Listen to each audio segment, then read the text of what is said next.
So guys ஒரு 48 பட்ஜெட்டில் பார்த்தீங்கன்னா ஒரு அல்டிமேட்டான கேமிங் பிசி பில்ட் பண்ணியிருக்கோம் வித் மானிட்டர் கீபோர்ட் எல்லாமே சேர்ந்து தான் சொல்கிறேன். ஸோ இந்த வீடியோ பார்த்தீங்கன்னா பார்ட் 2 2 பிரியும். ஸோ பார்ட் 2 வரைக்கும் கண்டிப்பாக பாருங்கள். ஏன்னா அதில் எந்த பட்ஜெட் நம்ம பில்ட் பண்ணியிருக்கோம், எந்த கடையில் வாங்கியிருக்கோன்றது எல்லாமே சொல்கிறேன். ஸோ சப்ஸ்கிரைப் பண்ணி வச்சுக்கோங்க. ஸோ ஃபர்ஸ்ட் பார்த்தீங்கன்னா ப்ராசஸர் நம்ம இதுக்கு என்ன யூஸ் பண்ணியிருக்கோம் பார்த்தீங்கன்னா ரைசனோட 5 சீரீஸில் 5500. ஸோ இது என்ன ப்ரோ இன்னும் பழைய காலத்து ப்ராசஸர் யூஸ் பண்ணுறீங்க யாராவது நினச்சிங்களேன், இந்த பட்ஜெட்டுக்கு இதை விட பெஸ்ட் ப்ராசஸர் எதுவுமே கிடையாது. ஏன்னா இதில் 6 கோர் 12 த்ரெட்ஸ் இருக்குது. ஸோ கேமிங் பர்ஃபார்மன்ஸுக்கு இந்த பட்ஜெட்டில் இந்த ப்ராசஸர் அடிச்சுக்க எதுவுமே இல்லை. ஸோ ப்ராசஸருக்கு அப்புறமா ரொம்ப முக்கியமானது பார்த்தீங்கன்னா மதர் போர்டு தான். ஸோ மதர் போர்டில் நம்ம காம்ப்ரமைஸ் பண்ணாமல் MSI B450MA ப்ரோ மேக்ஸை வாங்கியிருக்கோம் வித் வைஃபையோட.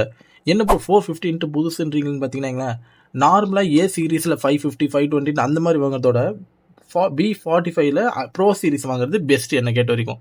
ஸோ இதுக்கப்புறம் முக்கியமானது பார்த்தீங்கன்னா ரேம் பார்த்தீங்கன்னா நம்ம வந்து 8+8 2 T4 ரேம் யூஸ் பண்ணியிருக்கோம். இது பார்த்தீங்கன்னா 3200 ஹெட்ஸ். ஸோ அவ்வளோதான் கைஸ். பேலன்ஸ் என்னன்றது நான் உங்களுக்கு அடுத்த வீடியோவில் சொல்கிறேன். ஸோ மறக்காமல் சப்ஸ்கிரைப் பண்ணி வச்சுக்கோங்க.